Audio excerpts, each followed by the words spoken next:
दोस्तों, ये वीडियो मैं थोड़ा दुख और थोड़ा हैरानी, थोड़ा गम और गुस्से के साथ बना रहा हूँ। अपने भाइयों और बहनों के छात्रों के लिए 26 दिन भूखा रहने के बाद, जिसमें कि मेरे 11 किलो शरीर ख़त्म हो चुका है, मसल्स चले गए हैं, ऑर्गन और दिमाग पर इरिवर्सिबल डैमेज लगभग होने के कागार पर पहुंचा है, और वो भी लद्दाख की कड़कती ठंड से दिल्ली की तपती धूप में बैठकर ये सब करने के बाद क्या मुझे किसी से कैरेक्टर सर्टिफिकेट लेनी होगी कि मेरा अनशन कितना पवित्र था? मैंने तोड़ा तो किसके हाथों तोड़ा, उसके हाथों क्यों तोड़ा, इसके हाथों क्यों नहीं तोड़ा, क्या डील हुआ, क्या सौदा हुआ, ये सब मुझे जवाब देना होगा। मैं कल से अब तरल लिक्विड फूड ले रहा हूँ, पी रहा हूँ, तो थोड़ी सी शरीर में जान आई है। बदकिस्मती से वो जान मुझे इसमें देनी पड़ रही है, दुख के साथ कह रहा हूँ। मगर सुबह से मुझे बहुत से लोग फ़ोन करके या पोस्ट दिखाकर कह रहे हैं कि आप पर बहुत सवाल उठाए जा रहे हैं, आपने इनसे क्यों अनशन तोड़वाया, केंद्रीय मंत्रियों से क्यों नहीं तोड़वाया, किसी और से क्यों नहीं तोड़वाया, क्या डील हुआ है, सौदा हुआ है। ये सब मुझे जवाब देना होगा। अगर सौदा करना होता, डील करना होता, तो क्या 26 दिन भूखे रहना पड़ता है? कितनों ने डील किए हैं, आपने देखा होगा। क्या वो इस तरह से डील करते हैं? क्या मैं आलीशान एयर कंडीशन कमरे में बैठ के डील सौदा नहीं कर सकता था? मुझे यहाँ दिल्ली की गर्मी में बाहर रोड साइड पर बैठकर डील करना पड़ता। धिक्कार है ऐसे देश पर जिसमें ऐसे दिमागों की उपज होती है, जिसमें से ऐसे नीच ख्यालात निकलते हैं। मैं दोष नहीं देता हूँ आप में से ज़्यादातर पर, क्योंकि आपको ज्ञान नहीं है, पता नहीं है क्या हालात थे मेरे ऊपर, क्या गुजरा मेरे परिवार पर पिछले 1-2 हफ्ते में। इसलिए आप लोग ऐसा शायद कह रहे हैं, और कुछ लोग शायद जान कर कह रहे हैं, पता है उन्हें। इसलिए पहले बात सुनने से पहले उसका बैकग्राउंड ज़रूर देखिएगा। क्या उन्हें कोई खुंदक है? क्या वो किसी पॉलिटिकल पार्टी से हैं, जिस पॉलिटिकल पार्टी को किसी और पॉलिटिकल पार्टी से कुछ खुंदक है? या वो न्यूट्रल कोई आदमी कह रहे हैं? अगर न्यूट्रल कह रहे हैं तो ज़रूर उनकी बात सुनिएगा और मुझे भी बताइएगा। मैं जवाब देने की अभी भी कोशिश करूँगा, समझें या न समझें, मगर मेरी सद्भावना है और मेरा आपके साथ सिंपैथी है।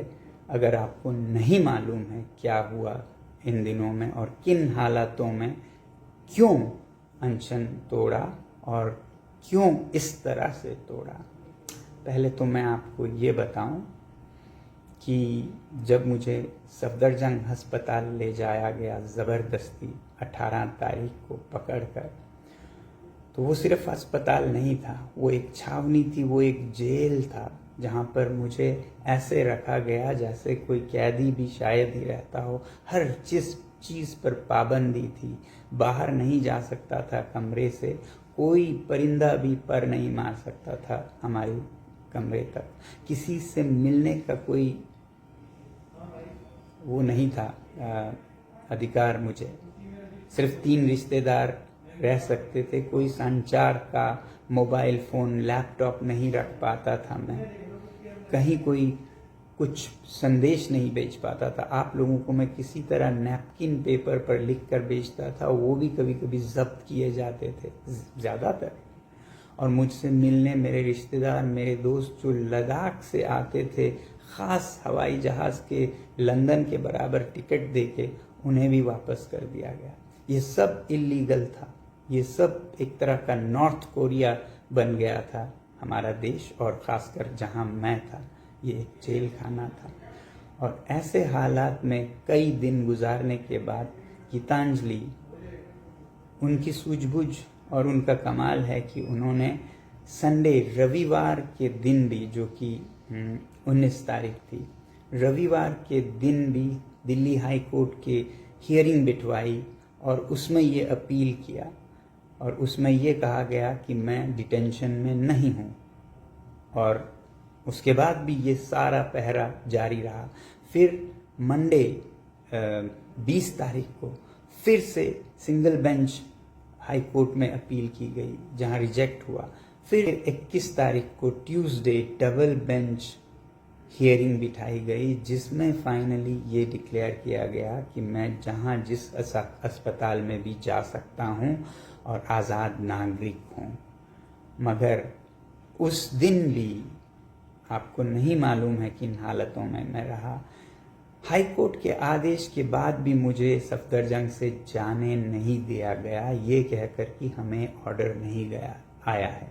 2 बजे शायद ऑर्डर दी गई, 7 बजे तक ऑर्डर को रोक के रखा गया और उन्हें नहीं दिया गया ताकि मैं न जा पाऊँ। पता नहीं मंशा मंसूबा क्या थी उनकी। रोक कर 3 घंटे सामान पैक करके हमें बिठाया गया। फिजिकली लड़ के झगड़ के हड़ताल के अंदर और एक हड़ताल करके जमीन पर लेट कर जो ताकत 22वें दिन मेरे में थी, वो जोर लगाकर मुझे बाहर जबरदस्ती निकलना पड़ा। आपको नहीं मालूम है। Ask them to arrest me. I'm a free citizen. Ask them to arrest me. Yes, arrest me. What is this giving me for 3 hours here on 25th day of my hunger? You all are harassing me. Not harassing you. Yes, you.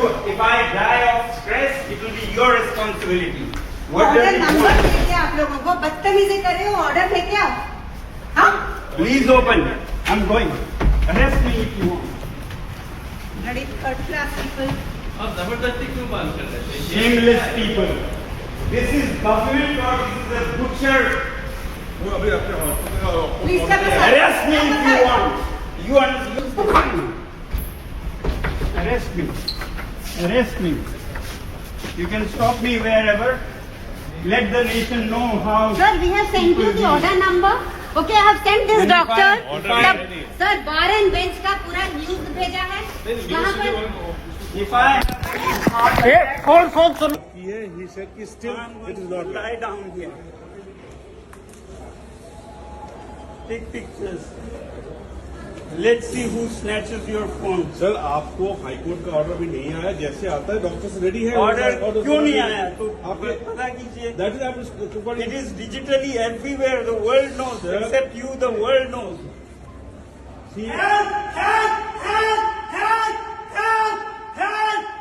मैंने भी ये videos जारी नहीं किए, ये सोचकर कि किसी मासूम, तो क्या कहूँ, हेल्पलेस पुलिस अधिकारी के चेहरे आ जाएं, उनके नौकरी पर बात आ जाए, इसलिए नहीं रिलीज किया। अब ये बात आई है तो मैं कुछ अंश दिखाऊंगा। ये वीडियोस भी बाहर ना जाएं, इस पर हमारे फ़ोन पर छीना झपटी हुई, तोड़ फोड़ हुआ और हमने किसी भी तरह ये वीडियोस रखे, मगर मैं रिलीज़ नहीं कर रहा हूँ। छोटा आपको एक नमूना दिखाऊंगा। ऐसे हालात से हम गए मेदांता हॉस्पिटल गुड़गांव में। हमने सोचा अब हम आज़ाद नागरिक हैं, यहाँ पर आज़ादी होगी, मगर नहीं। हमें बाद में पता चला यहाँ भी वैसी ही छावनी बनाई गई। यहाँ भी बाहर 5-10 पुलिसकर्मी, नीचे 200-300 पुलिसकर्मियों के दस्ते, पूरा हॉस्पिटल एक तरह का छावनी, कैंप मिलिट्री बना दिया गया। किसी को मुझसे यहाँ भी मिलने नहीं दिया गया। बाहर जाने पे पाबंदी, हर चीज़ पे पाबंदी लगाई गई। ऐसा मेरे साथ ट्रीटमेंट किया गया। अभी भी हो रहा है, अभी भी हो रहा है। आप लोग आके देखिएगा, बहुतों में आप लोगों ने देखा है। तो 21 तारीख को ट्यूसडे को ऑर्डर के बाद रात को मैं यहाँ गुड़गांव के हॉस्पिटल, वेदांता अस्पताल में पहुंचा और उसी रात, देर रात, केंद्रीय मंत्री जेपी नड्डा जी और जितेंद्र सिंह जी आए। मुझे बताया गया इस एजेंसी के अफसरों ने कि वो आ रहे हैं कुछ बात करने, और फिर आए और उन्होंने कहा कि आप अनशन तोड़िएगा, हम चाहते हैं अनशन आपका न रहे, वगैरह वगैरह। मैंने उन्हें कहा कि मैं यूं ही तोड़ने के लिए तो बैठा नहीं हूँ, शर्तें होंगी, उनको आप माने तो मैं अनशन तोड़ भी दूंगा। तो शर्तें पूछी गई हमसे। मैंने कहा accountability in education education minister का रेजिग्नेशन, वैसे ही मैंने कहा जो छात्र हैं सुसाइड विक्टिम्स उनको कॉम्पनसेशन दिया जाए, पार्लियामेंट में इस इशू पर और अकाउंटेबिलिटी पर पूरा बहस किया जाए। और एक नया हमने जोड़ा कि जो भी छात्र सीजेपी के और बाकी उनके लीडरशिप जिन्होंने प्रदर्शन किया है पीसफुली जंतर मंतर पर और फिर 20 मार्च को संसद मार्च किया, उनमें से किसी पर भी कोई कानूनी कार्रवाई नहीं किए जाएंगे, एफआईआर नहीं किए जाएंगे, तब मैं ये अनशन तोड़ूंगा। तो उन्होंने एक दो को तो मानने की रजामंदी जाहिर की, 2-3 पर वो पूछ के बताएंगे ऐसा कहा और फिर वो चले गए। अगले दिन शायद वो आएंगे ऐसा मुझे बताया गया था कि आप तोड़िएगा, हम इस पे बात करके आएंगे और हम आपको अनशन तोड़वाएंगे। मगर मैं नहीं चाहता था कि मैं अनशन उनके हाथों तोड़ूं, केंद्रीय मंत्रियों के हाथों। इसीलिए मैंने मांग की कि जो हमारे अलग अलग दलों के राजनीतिक दलों के सांसद हैं वो सब जितने आ सकें आएं और फिर हमारे छात्र नेता सीजेपी के आएं और लद्दाख के जो नेता लद्दाख से यहाँ आए थे वो आएं और उन सब के उपस्थिति में मैं अनशन तोड़ूं। अगले दिन मैंने इसके लिए उम्मीद की और आए भी लोग यहाँ पर, मगर अगले दिन सांसद आए कोई 15 से 20, उन्हें किसी को अंदर नहीं आने दिया गया। बाहर गेट पर खड़ा कर 3-3, 4-4 घंटे इंतज़ार करवाया गया। सीजेपी के हमारे छात्राएं आई थी, उनको भी रोक कर रखा गया। लद्दाख के नेताओं को तो पूरा आधा दिन इंतज़ार करवा के शाम को खाली हाथ लौटा दिया गया। इस तरह से उन पर क्रूरता से व्यवहार किया गया। मुझसे एक आज़ाद नागरिक से, जिसे दिल्ली हाई कोर्ट ने आज़ाद डिक्लेयर किया था, उससे मिलने तक नहीं दिया गया। अब हम इस पर कंटेम्प्ट ऑफ कोर्ट का कार्यवाही शुरू करने की सोच रहे हैं। अगर कोर्ट ने हमें कहा कि हम जहां चाहें जा सकते हैं, मिल सकते हैं, तो किसने और क्यों ऐसे लोगों को रोका है?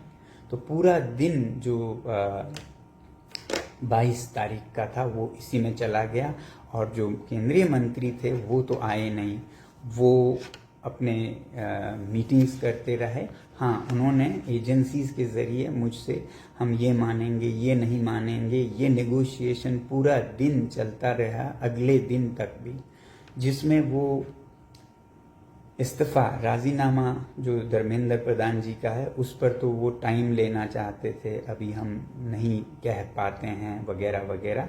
कॉम्पनसेशन का उन्हें समस्या नहीं था, पार्लियामेंट में डिस्कशन पे कोई समस्या नहीं थी, मगर जो छात्रों पर कानूनी कार्रवाई नहीं होगी उस पर उन्हें बहुत एतराज़ था। और मैंने कहा इसके बिना मैं अनशन बिल्कुल नहीं तोड़ूंगा। मैं अनशन तोड़ के चला जाऊं और जो छात्र हैं उन पर एफआईआर लगे, सालों साल उन्हें कोर्ट कचहरी में, जेल में, एनएसए में जाना पड़े। मुझे पता है लद्दाख में 24 सितंबर के बाद लगभग 80 नौजवानों पर क्या क्या गुजरी हैं। मैं नहीं चाहता था कि यही यहाँ के सीजेपी के लीडर्स और छात्रों पर, वॉलंटियर्स पर हो, तो मैं उस पर अड़ा रहा कि इसके बिना मैं बिल्कुल अनशन नहीं तोड़ूंगा, चाहे मैं हफ्ता यहाँ पड़ा रहूँ। फिर आखिर उन्होंने कहा ये हम करेंगे मगर रिटन में नहीं दे सकते हैं, हम वर्बली कहेंगे। मैंने लॉयर्स से कंसल्ट किया, दिल्ली के नामी लॉयर्स, वकीलों से। उन्होंने भी कहा कि ये लिखित में तो कभी नहीं देगी सरकार, मगर हाँ वर्बल हो सकता है। मैंने नहीं माना, मैंने कहा जब तक लिखित में नहीं होगा मुझे कोई जल्दी नहीं है, मैं पड़ा रहूँगा, भूखा आप जाइए। मगर देश में जिस तरह से बढ़ता जा रहा था छात्रों का आक्रोश, उसके चलते फिर 23 तारीख यानी कि कल रात को खबर लाई गई कि वो मान गए हैं लिखित में देने के लिए भी कोई छात्रों पर कार्यवाही नहीं होगी। साथियों, मेरा इस मुद्दे पर सबसे ज़्यादा ध्यान था कंडीशंस में से कि ये जो लीगल एक्शन है, ये एफआईआर्स हैं उस पर, ना कि इस्तीफ़ा पर। जो रेजिग्नेशन है वो भी एक कारण है। मैं कह रहा था एक और वीडियो में कि मेरा दिमाग अलग तरीके से चलता है। मैं इस रेजिग्नेशन को बहुत ज़रूरी मेरे द्वारा करवाना नहीं समझता हूँ।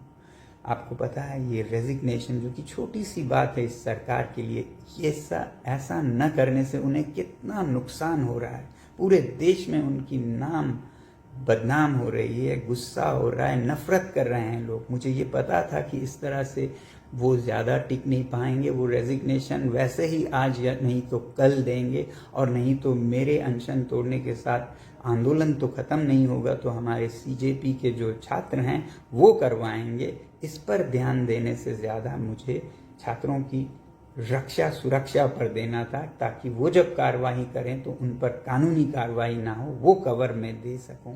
बाकी वो कर सकते हैं, और क्योंकि उन्हें ही नुकसान हो रहा था तो मुझे पता था ये जल्द ही हो जाएगा रेजिग्नेशन का काम भी, इसलिए मैंने उस पर ज़्यादा जोर नहीं दिया।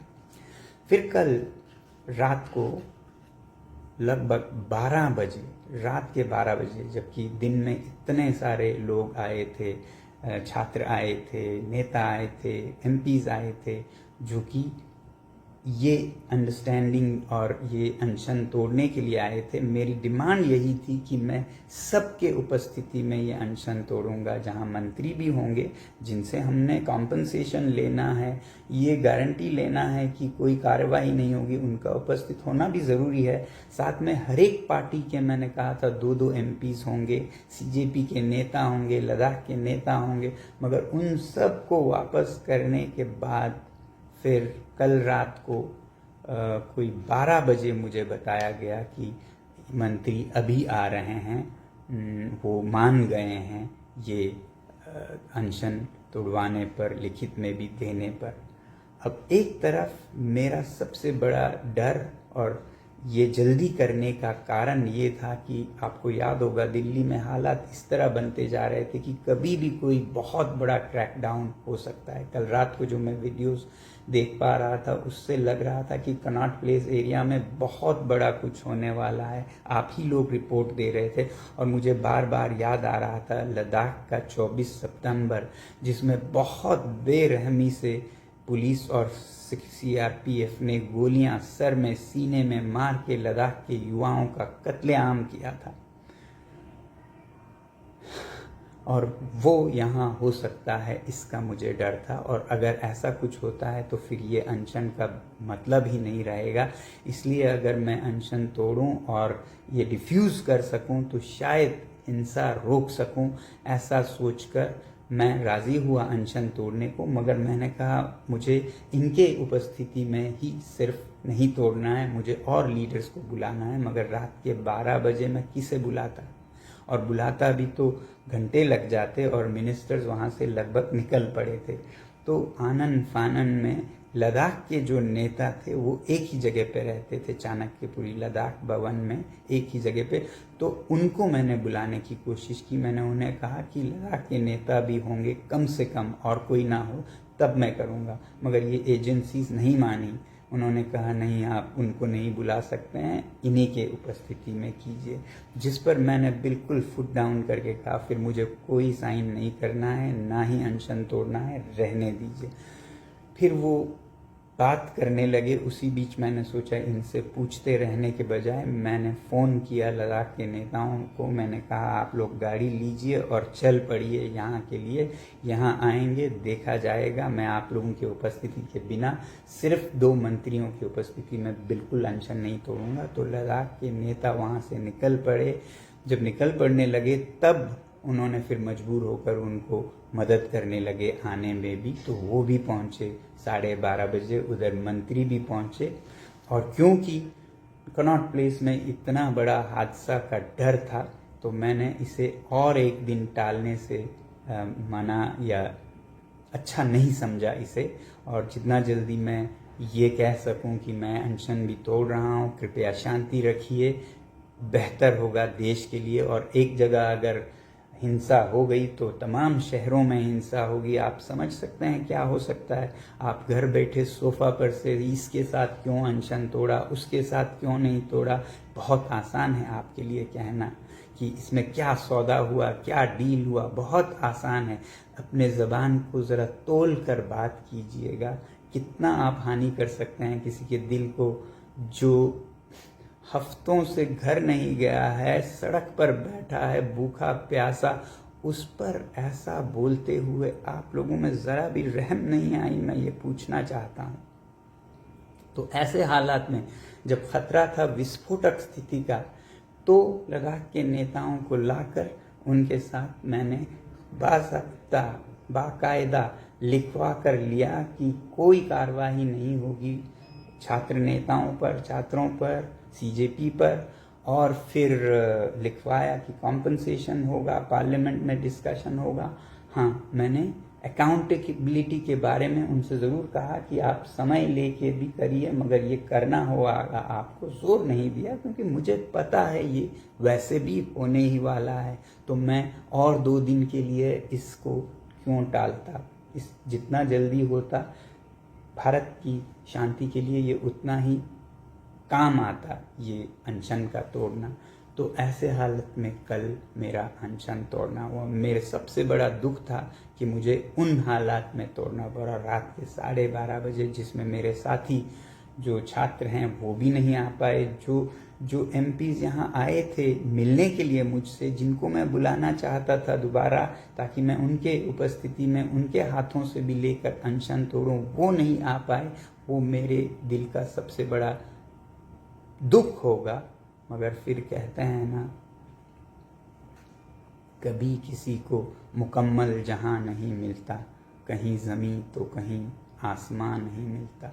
100% आपको हर चीज़ नहीं मिलता है, आपको निभाना पड़ता है। वही मैं आपसे भी कहूँगा, आप किसी भी विचारधारा के होंगे, आपको बीजेपी से समस्या होगी, आपको कांग्रेस से समस्या, आपको सोनम वांगचुक से समस्या होगी, मगर हर चीज़ में आपकी तमन्नाएं पूरी नहीं होंगी। खुंदक जो आपका है वो शायद पूरा नहीं होगा। कहीं पर हमें बैलेंस देखना पड़ता है।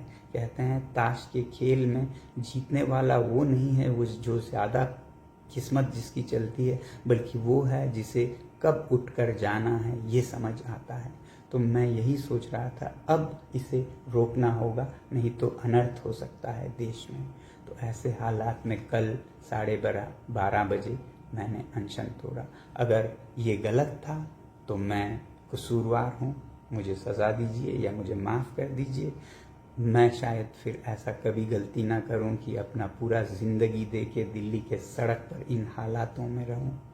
मगर नहीं, मेरा ख़्याल ये है कि आप अनजान हैं, आपको ख़्याल नहीं है क्या यहाँ हालात थे, कैसे मुझे रखा गया है, इस दिल्ली को कैसे नॉर्थ कोरिया बनाया गया है, जिस पर कि सवाल उठने चाहिए, जिस पर कि हम कोर्ट में भी चैलेंज करेंगे कि कैसे नागरिकों को ऐसे ट्रीट किया जाए जब दिल्ली हाई कोर्ट अपने फैसले सुनाती है। ये एक अलग चैप्टर है, मगर जो भी गुजरा है उसके बावजूद ये सब सहते हुए भूख के ऊपर ये सब हमने किया है। आपके लिए कहना बहुत आसान होता होगा, मगर हमारे लिए हर चीज़ में से गुजरना, उसे जीना और उसमें से फिर निकल कर आना उतना आसान नहीं है। तो थोड़ी सी आप भी मन में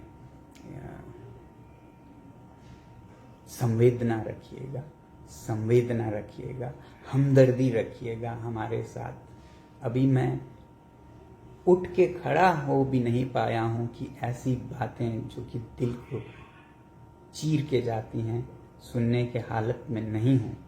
कृपया अपने वाणी को लगाम दीजिएगा।